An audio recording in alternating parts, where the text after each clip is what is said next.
6 de la mañana, 14 minutos. Cambiamos de tema.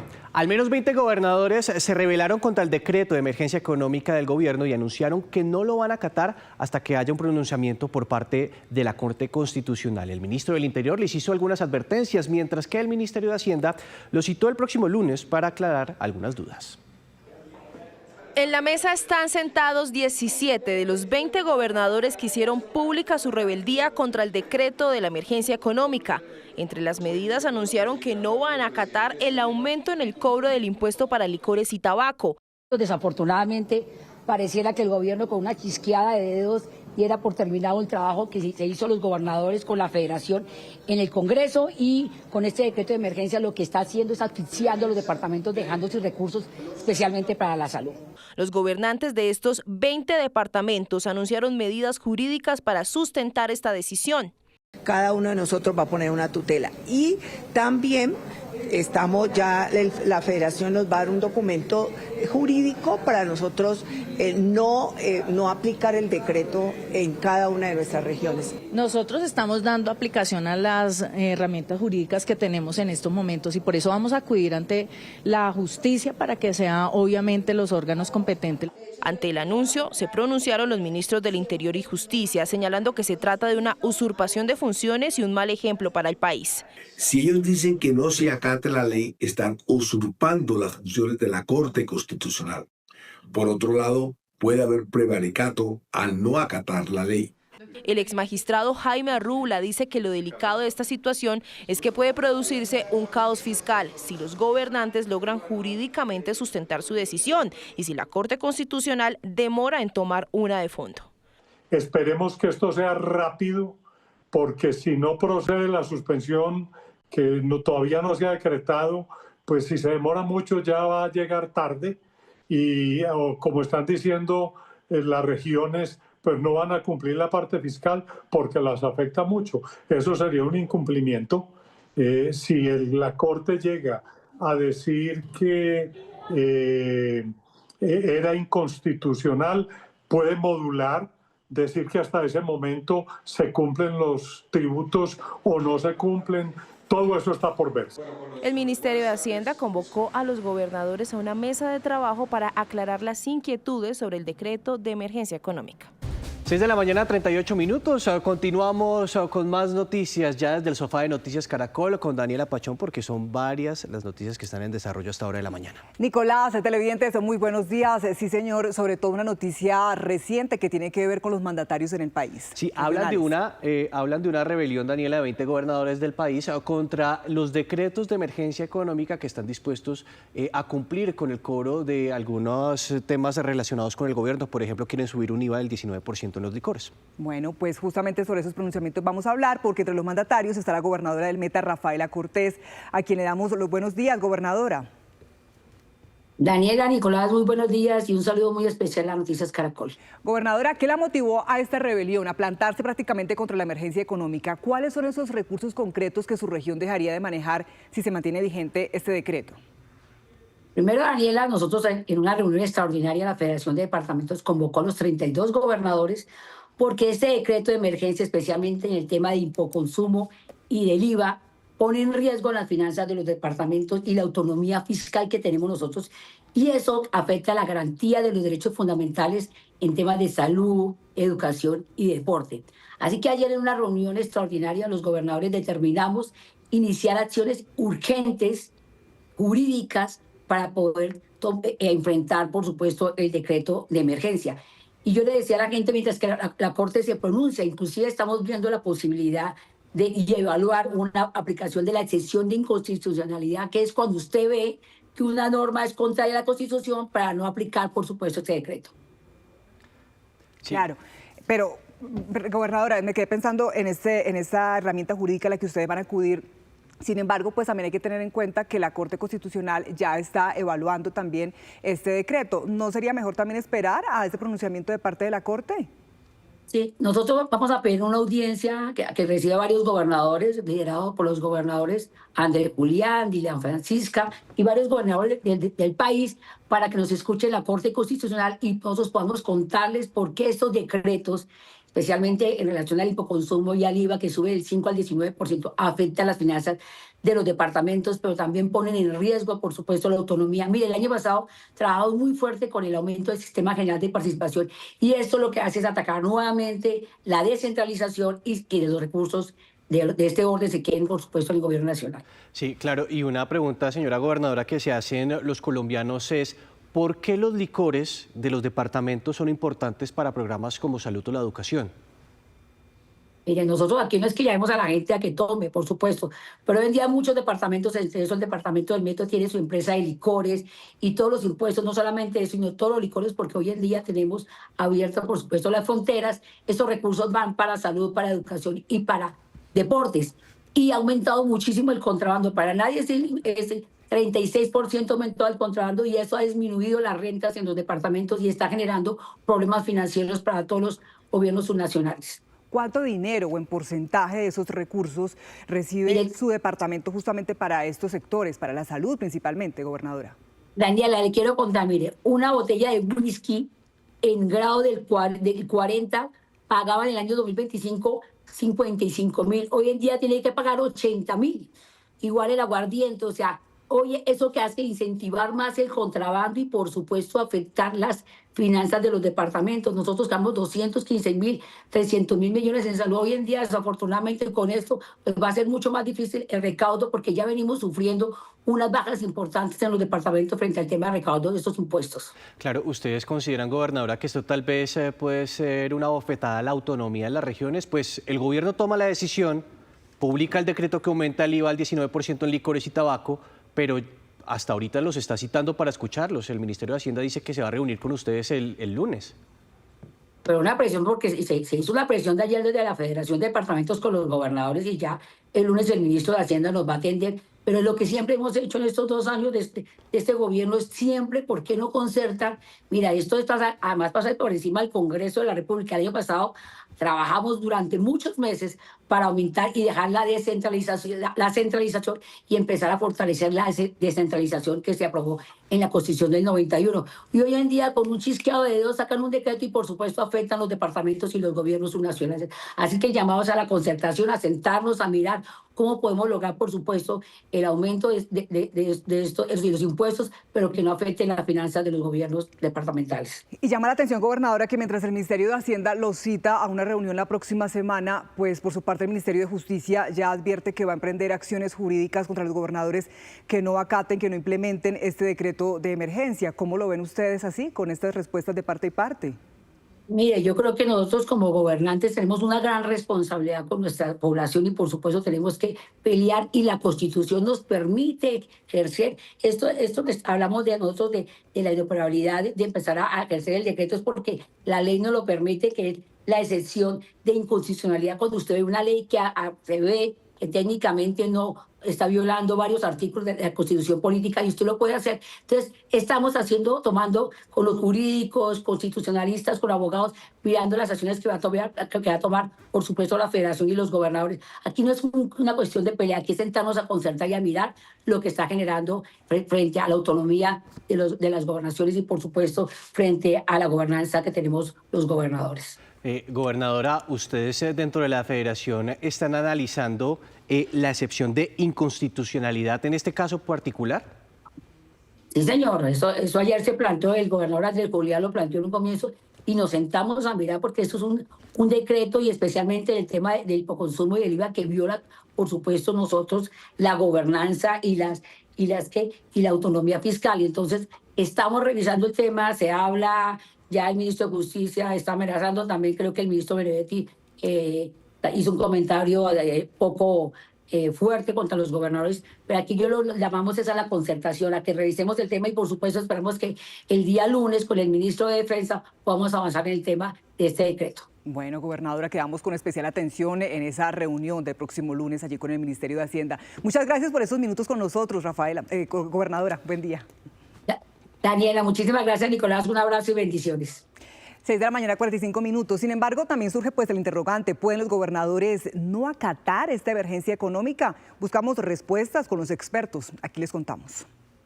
que cualquier ciudadano... Para el constitucionalista Juan Manuel Charri, los gobernadores solo tienen una opción frente al decreto de emergencia económica. Las normas que se adoptan en virtud de la emergencia económica que tienen rango de ley son obligatorias para todo el mundo, para todos los servidores públicos que estén involucrados, razón por la cual los gobernadores deberían aplicar la norma. Si ellos consideran que la norma es inconstitucional, pues pueden intervenir en el proceso de revisión extraordinario que hace la Corte Constitucional, que es un proceso mucho más ágil que un ordinario, en el sentido de que tendremos la decisión a la vuelta de 3 o 4 meses como máximo. Por otro lado, César Pavón, director ejecutivo de investigaciones económicas de Corfi Colombiana, comenta que esta acción debe seguir el conducto regular y ser revisada por la Corte Constitucional. Hay que seguir los debidos procesos. Ya en la Constitución están establecidos diferentes procesos en los cuales uno se puede reclamar y puede quejarse frente a este tipo de decisiones y sin lugar a dudas hay que atender a ellos. La Corte Constitucional ya está evaluando el decreto de emergencia. Entonces es muy importante esperar el pronunciamiento de la Corte Constitucional, que esperamos que sea más pronto que tarde.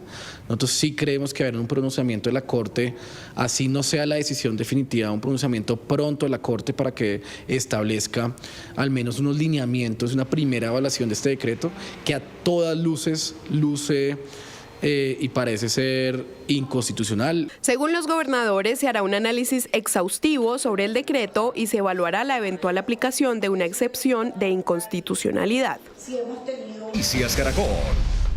Buenos días a los que se conectan con la primera edición de Noticias a Caracol y nos conectamos a esta hora de la mañana con Andrés Julián Rendón. Él es gobernador de Antioquia y uno de los promotores de esa rebelión contra los decretos de emergencia económica del gobierno. Gobernador, buenos días.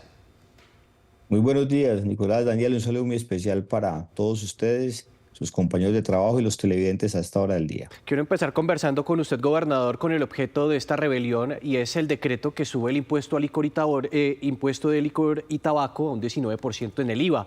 Digamos, ¿cuánto cuesta hoy una botella y cuánto eventualmente ustedes podrían dejar de recibir si se mantiene firme este decreto? El aguardiente pasaría de costar una botella de 750 mililitros de 40 a 60 mil pesos, todo fruto de una carga impositiva inusitada que no le quiso aprobar el Congreso a Petro y que él, pasándoselo por la faja como suele hacer, usurpando funciones como le gusta hacer, autoridad de otras entidades como le gusta hacer, decidió establecer eso mediante un decreto de emergencia económica. Ahora, nosotros aquí lo único que estamos haciendo es invocando la Constitución Política de Colombia, que en su artículo 4 destaca que la Carta Política es la norma de normas y que en el año 2023 precisamente el magistrado que habrá de revisar en la Corte Constitucional estas normas tributarias dijo que se puede aplicar o invocar la excepción por inconstitucionalidad para que una autoridad civil, administrativa, como nosotros en este caso, o incluso judicial, se abstenga de darle trámite a normas que son claramente contrarias a la Constitución, que son desproporcionadas y que afectan, como en este caso, gravosamente las finanzas de los departamentos. Y eso fue lo que yo expuse ayer en la Federación Nacional de Departamentos ante mis colegas y lo que permitió que todos asumiéramos, o buena parte, quienes estábamos allí, asumiéramos esta postura de aplicar ese instrumento que existe en el ordenamiento jurídico de Colombia desde hace más de un siglo y que nos permite defender los intereses de las regiones.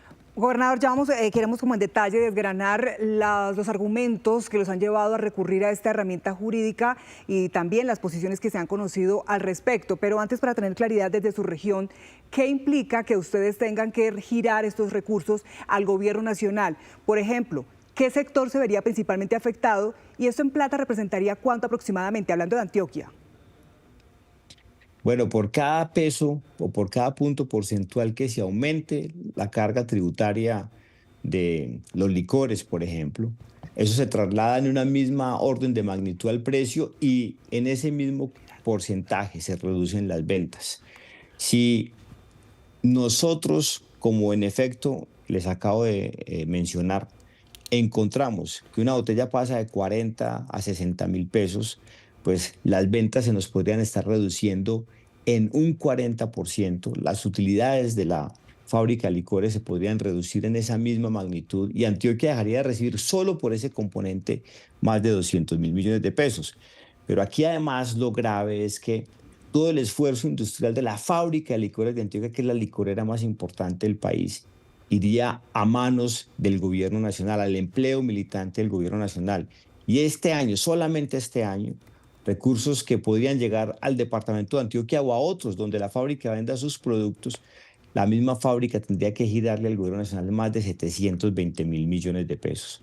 Es por eso que decidimos aplicar esa posibilidad, invocar la excepción por inconstitucionalidad que está en el artículo 4 de la Constitución y avanzar en la defensa de los territorios. Claro, y es que hablando mucho más temprano con la gobernadora del Meta, pues nos presentaba unos argumentos similares, sobre todo que sectores como la educación, la salud y el deporte se van a ver afectados. Pero quiero detenerme con usted, señor gobernador, para tal vez explicar con mayor detalle qué es la excepción de inconstitucionalidad.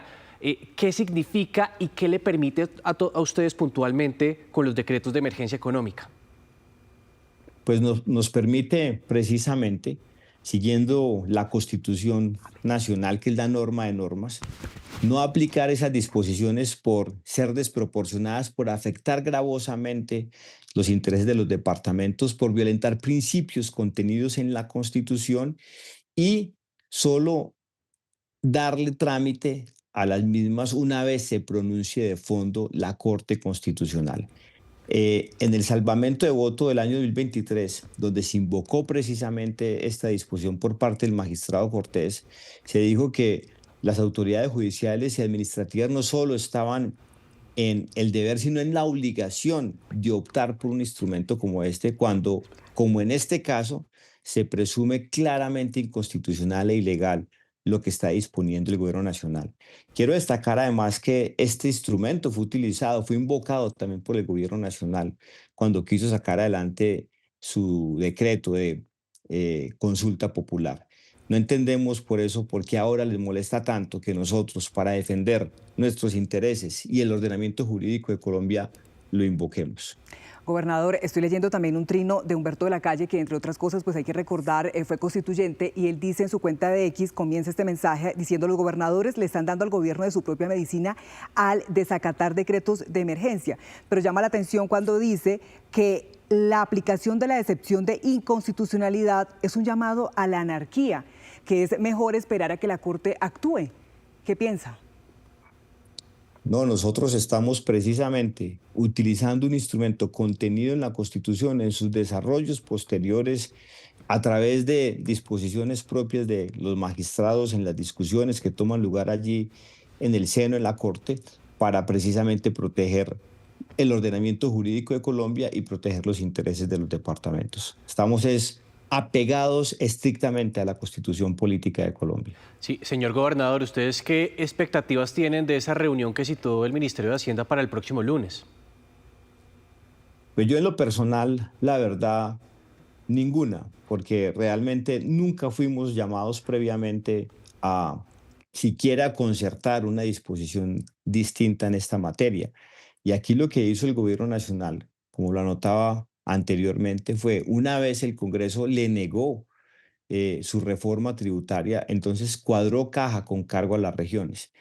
De cada 100 pesos que se recaudan en el país por distintos conceptos, la nación se queda con 83, los municipios se quedan con 10, 12 y solo los departamentos se quedan con 2, 3 pesos. Y él se pegó esos 2, 3 pesos de los departamentos para cuadrar su caja y para seguir vigorizando su empleo militante. ¿Qué pasaría si nosotros obsecuentemente decidiéramos aplicar estas normas y entonces giráramos los recursos y después la Corte Constitucional declara esos decretos inexequibles? ¿Quién nos devuelve la plata? Además, aquí hay una flagrante violación también de otras disposiciones constitucionales. Por ejemplo, el artículo 362, que dice que salvo en casos de guerra exterior, no se pueden tocar los tributos fruto de monopolio como estos de los departamentos, y que tanto esos tributos como otros municipales gozan de protección constitucional. Así que nosotros aquí lo único que estamos haciendo es trabajar apegados a la Constitución, que es nuestra norma de normas. Llama la atención que en esa rebelión de gobernadores se encontraban mandatarios de todas las orillas políticas, cercanos, opositores. ¿Qué está pasando? ¿Hay un sentir de pronto? ¿Sienten que están perdiendo la autonomía en sus regiones? Es que esto es una muestra, una manifestación más de ese centralismo tan fastidioso del que Petro ha sido un fiel exponente. Antioquia le ha tocado muy duro en el transcurso del gobierno de Petro. No solo nos ha tocado asumir obligaciones que eran propias de él, como por ejemplo la financiación de la vía al mar, sino también tapar huecos en distintos órdenes, como lo que ha acontecido en materia de vivienda, que también se va a afectar gravemente las metas de vivienda de la gobernación de Antioquia, precisamente por haber incrementado el salario mínimo en 5 veces la inflación causada. Entonces, yo lo que presencié ayer es un hastío ya con ese ánimo casi dictatorial del gobierno nacional de imponer normas, de imponer trámites, de usurpar funciones, no solo las del Congreso, sino las de muchas otras autoridades, las propias nuestras, porque es que el hipoconsumo es un impuesto cedido por la Constitución, por la ley, a los departamentos y constituyen buena parte de unas averiadas finanzas y el gobierno nacional hoy se quiere apropiar de las mismas. Así que lo que aconteció ayer es como un ya no más. Pare ahí que usted ya se le ha ido la mano en distintos asuntos y yo celebro que mis colegas estén defendiendo, apegados a la Constitución, los intereses de sus departamentos, porque para eso fuimos elegidos, no para ser obsecuentes con gobierno alguno, por más intimidadores que quieran aparecer y por más amenazantes que sean. Conmigo lo han sido desde hace mucho tiempo, pero ahora sacan de nuevo esta carta. Bueno, señor gobernador, gracias por estos minutos aquí en Noticias Caracol. Muchas gracias a ustedes. Y nos conectamos inmediatamente con Carlos Emilio Betancur, él es director de la DIAN, que se conecta hasta ahora con Noticias Caracol. Director, bienvenido. Bienvenido. Buenos días. Buenos días a todas y a todos. Gracias. No, doctor, empecemos conversando un poco sobre ese argumento puntualmente que están esbozando los gobernadores. Puntualmente dice que el gobierno está cuadrando caja con cargo de los impuestos que reciben los departamentos por cuenta del licor. ¿Y cómo garantiza la DIAN efectivamente que los departamentos no van a perder esos recursos que son importantes para temas de salud, educación, deporte? Okay. Bueno, pues aquí hay que aclarar varias cosas. Hoy en día los licores tienen un IVA del 5%, pues eso se declara en el formulario 300 de IVA de la DIAN. Ese 5% es cedido a las entidades territoriales. En el decreto de emergencia pues se sigue respetando eso como ordena la Constitución y la ley, pues ni más faltaba.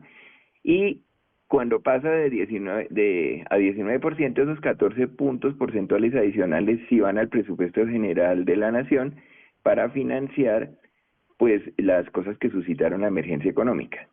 En cuanto al impuesto al consumo, se aplica una lógica similar.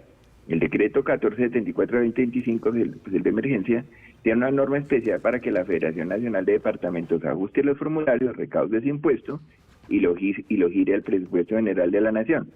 Es decir, todos los recursos que se generen van a atender la emergencia, pues respetando las rentas cedidas a las entidades territoriales. Entonces, se respetan las rentas cedidas, eso está claro, y solamente pues los puntos adicionales y el recaudo adicional correspondiente se gira a la Nación para financiar la emergencia económica. Ahora bien, el consumo de licores es como también el consumo de tabaco, son bienes que, pues por su naturaleza, son vicios, etcétera, son inelásticos al precio. O sea, técnicamente se dice que la elasticidad de precio de la demanda de ellos es menor que 1. ¿Eso qué significa? Más o menos la elasticidad de consumo de los licores es de menos 0.50, el de la cerveza es menos 0.30, por ejemplo. ¿Eso qué quiere decir? Que la proporción en la que disminuye el consumo de esos bienes ante una subida del precio es mucho menor que la proporción en la que pueda subir el precio. Si se transfiriera todo, nosotros estimamos que eso puede ser un 26%, pues póngale unos 10.000 pesos una botella de aguardiente 40 y pasa a 50. ¿Sí? Esa sería, o sea, fíjense que ese valor es un valor que pues rondaría el 25%, y un estudio del Ministerio de de Salud dice que solamente hay disminuciones importantes en el consumo de licores si los precios suben por encima del 30%. Entonces lo que creemos es que no va a haber una disminución pues muy significativa del consumo de los licores y que por lo tanto pues no se erosiona la base gravable de los impuestos territoriales y por lo tanto no se erosiona de una manera fundamental el recaudo de los impuestos territoriales, pues eso es así, ¿no? Sí, Entonces es lo que... Sí, no, director, es que conversando un poco esta mañana con los gobernadores, pues más allá de que se disminuya el consumo de licor y que esto finalmente pues termina afectando fiscalmente los departamentos, es dónde va a terminar esa plata del IVA de 19% eventualmente en los licores, porque es que ellos dicen que esto va a terminar en las arcas del gobierno y en última los departamentos pues van a terminar perdiendo esa plata. Lo que entiendo es que lo que va por hipoconsumo es para los departamentos y lo que se recoge por IVA iría para el gobierno nacional. Los puntos adicionales, los 14 puntos adicionales para el gobierno nacional y los 5 puntos que se siguen como recaudando para las entidades territoriales siguen siendo para las entidades territoriales. Ahora, la plata es para son medidas del decreto de emergencia económica. Obviamente, todo lo que se recauda de emergencia económica es para sustentar y sostener la emergencia económica y en general pues todas las rentas nacionales. Recuerden que existe el Sistema General de Participaciones entre otras cosas el gasto colombiano es un gasto muy inflexible, el 92% del gasto es inflexible y buena parte de eso, más del 60% corresponde al Sistema General de Participaciones. Entonces finalmente las rentas cedidas a departamentos y municipios pues aumenta con cualquier aumento de la tributación nacional. Sí, ¿sí? Eso es así. Y su explicación es muy clara, digamos, lo que se recoja del IVA al 19%, pues el 5% va para los departamentos y el 14% restante para el gobierno nacional.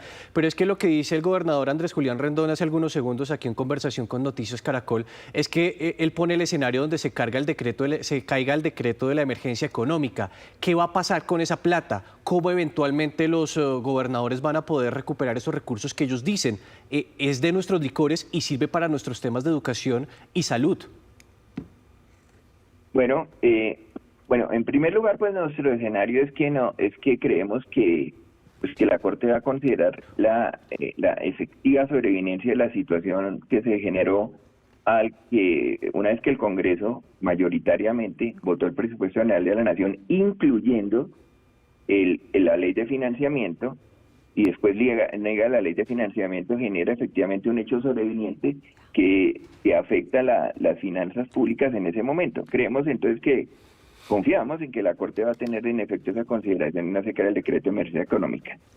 Sí. Y es muy difícil, eso por una parte, y por otra parte no me atrevo a hacer vaticinios de cómo sería eso, porque en ese caso, en el sentido en que venga el fallo de la Corte, en ese sentido se sabría qué pasaría con los recursos, porque la Corte en esos casos puede hacer caer parcialmente o totalmente, entonces no puedo darme las de debate ahora de qué podría suceder, ¿sí? Pero aspiramos a que no se va a caer el decreto de emergencia económica, está plenamente justificado.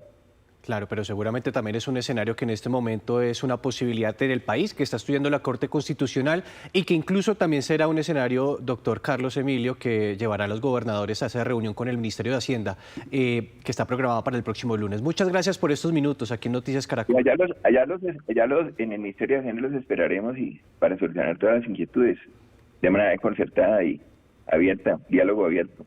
Bueno, gracias por estos minutos. Bueno.